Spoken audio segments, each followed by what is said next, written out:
Ce matin, ni soleil, ni ciel bleu. Un épais brouillard couvre la Méditerranée et le port de Sète. Dominant le mont Saint-Clair, le sémaphore est aux aguets. Depuis la passerelle, la visibilité est très mauvaise, obligeant le second maître Lavarenne à une attention renforcée. J'ai 3 bateaux qui vont sortir pendant mon quart, donc on va les surveiller, les interroger, s'assurer qu'ils respectent les règles de navigation, les zones de navigation, des choses comme ça. Et aujourd'hui, on n'arrive pas à voir ce qui se passe dehors. Donc du coup, c'est là qu'il faut savoir utiliser le reste du matériel pour savoir veiller le radar, les autres senseurs électroniques qu'on a, donc tous les moyens de détection qu'on a qui ne sont pas visuels. Ça demande de la vigilance parce que quand on ne voit pas ce qui se passe dehors, il faut être 2 fois plus vigilant à ce qui se passe sur les écrans. Le sémaphore est un bâtiment militaire appartenant à la Marine nationale.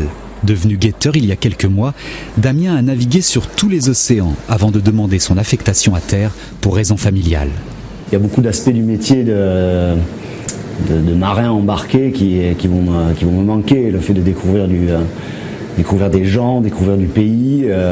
J'ai fait 12 ans et demi embarqué sur les bateaux en non-stop sur un peu toute certaines mers du globe. Le sémaphore a été reconstruit dans cet ancien fort après la Deuxième Guerre mondiale. À l'intérieur, la vie des marins est organisée comme à bord d'un bateau, avec ses quarts sur la passerelle et ses relèves. À tout moment, on peut être rappelé à la passerelle, donc c'est pour ça qu'on privilégie des repas simples et consistants afin de vraiment pouvoir être disponible au plus vite. Pour nous, c'est un navire à terre, mais c'est un navire. Et pour son équipage, la promiscuité de la vie à bord n'est pas toujours facile au quotidien. Là, c'est le premier sémaphore où je m'entends vraiment avec tout le monde. Et puis, vu mon grand âge, je joue un peu le rôle de grand frère, pas de père. Hein.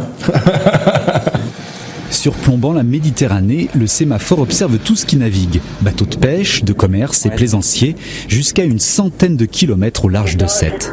On est équipé pour ça de radars très performants qui nous permettent d'avoir une détection à jusqu'à 50-60 000 des côtes, donc avec un système d'identification automatique qui nous permet d'avoir la fiche signalétique de tous les navires qui transitent dans notre zone.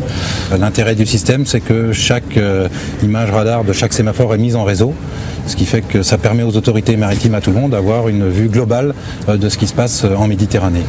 On guette, voilà, tout ce qui se passe en fait. Et ça peut même être à terre. Moi, dans d'autres sémaphores, on a averti les gendarmes pour des gens qui enterraient de la fausse monnaie dans une forêt. Vous voyez, donc ça peut être divers et varié. La mission des guetteurs est aussi d'alerter en cas d'incendie et de prévenir Météo France depuis leur poste de surveillance. Les phares n'étant plus habités, ces marins sont les derniers à veiller au grain.